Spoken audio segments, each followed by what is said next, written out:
కమ్మని కాఫీ ఇది మన హెల్త్కి గుడ్ ఆర్ బ్యాడ్ ఇప్పుడు తెలుసుకుందాం. నేను మీ doctor Nagashankar, neuro surgeon, Raghavendra hospitals and Leela Karthikeya hospitals. మనం తాగే కాఫీలో కెఫిన్ అనే పదార్థం ఉంటుంది. ఈ కెఫిన్ అనే పదార్థం మన బ్రెయిన్ లో ఉండే ఎడినోసిన్ రిసెప్టార్స్ ని బ్లాక్ చేస్తుంది. దాని మూలంగా ఏంటంటే మనకి ఫోకస్ బాగా పెరిగి హుషారుగా ఉండేటట్లు చేస్తుంది. సో బాగా అలసిపోయినప్పుడు కాఫీ తీసుకుంటే వాళ్ళ ఎనర్జీ అనేది బూస్టప్ అవుతూ ఉంటుంది. సో ఈ కాఫీ తాగటం వలన అలసట తగ్గి ఫోకస్ పెరుగుతుంది.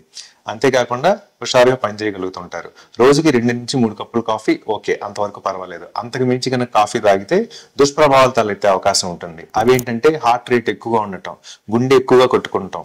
అంతేకాకుండా ఈవినింగ్ టైంలో ఎక్కువ కాఫీ తీసుకుంటే నిద్ర లేకపోవటము, మూడ్ క్రాష్ రావటం అనేది జరుగుతూ ఉంటుంది. WHO రిపోర్ట్స్ ప్రకారం ప్రెగ్నెంట్ ఉమెన్ రోజుకి 300 మిల్లీగ్రామ్స్ మించి కెఫిన్ అనేది తీసుకోకూడదు. మరిన్ని హెల్త్ టిప్స్ కోసం మా ఛానల్ ఫాలో అవ్వండి.